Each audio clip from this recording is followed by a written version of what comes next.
আরে শোনো, আমি 2 দিনের জন্য ঢাকার বাইরে যাচ্ছি, ঠিক আছে? তুমি সাবধানে থেকো, নিজের যত্ন নিও। আর কোনো কিছু লাগলে আমি রহিমকে বলে দিচ্ছি, রহিম সবকিছু এনে দিবে।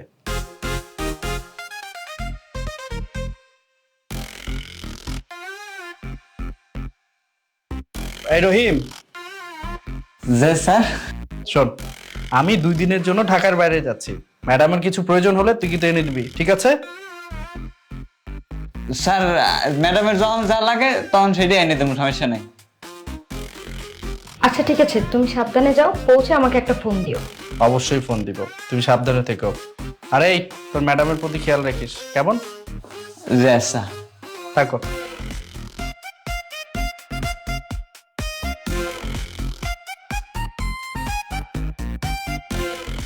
ম্যাডাম, স্যারে তো চলে গেলে, এখন চলেন আমরা একটু রোমান্স করি। এই, তুমি কি একটু ধৈর্য ধরতে পারো না? এরকম পাগল হয়ে গেছো। তোমার স্যার যদি বুঝে ফেলতো তখন কি হতো জানো? বেশি বাড়াবাড়ি করো। আর আমার তো ধৈর্য হয় না, জানেন না, আমার একটু বেশি।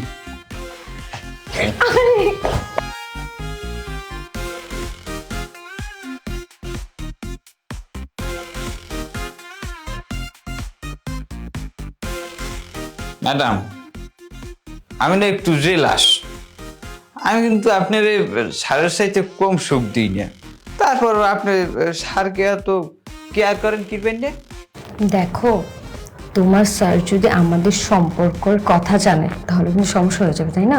তাই তো তোমার স্যারকে একটু বেশি গুরুত্ব দিতেছি, জানো? তোমার স্যার বুঝতেই না পারে যে তোমার সাথে আমার কোনো সম্পর্ক আছে, বুঝতে পারছো? এটা তো তোমার জেলাস হওয়ার কোনো দরকার নেই। আমি তো তোমাকে ভালোবাসি, তাই না? হায়, আপনার মাথায় একশের বুদ্ধি। চলেন আমরা শুরু করি।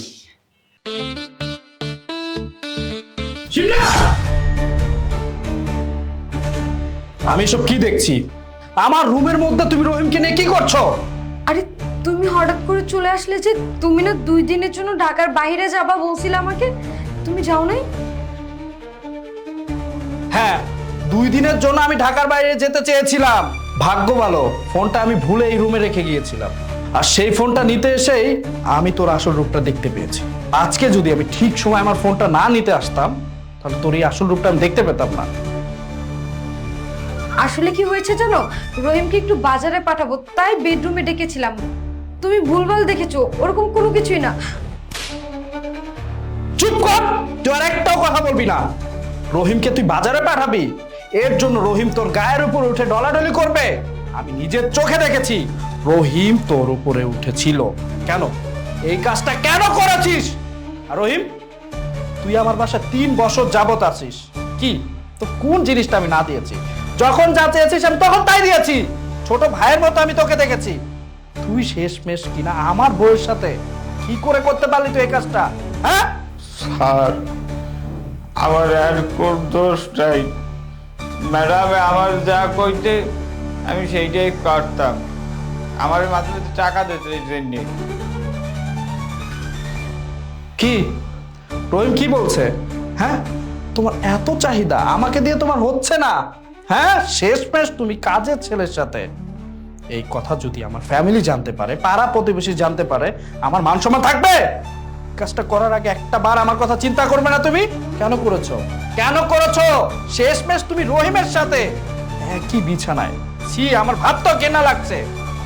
আসলে আমার ভুল হয়ে গেছে, আমি বুঝতে পারিনি। আমাকে এবারের মতন মাফ করে দাও, আমি আর কখনো এই ধরনের ভুল করব না। আমাকে ক্ষমা করে দাও। অবশ্যই আমি তোকে ক্ষমা করব, চিরতরে। এই, তুই দাঁড়িয়ে আছিস কেন? পুলিশ ডাকার আগে তুই আমার চোখের সামনে থেকে সরে যা, যা বলছি।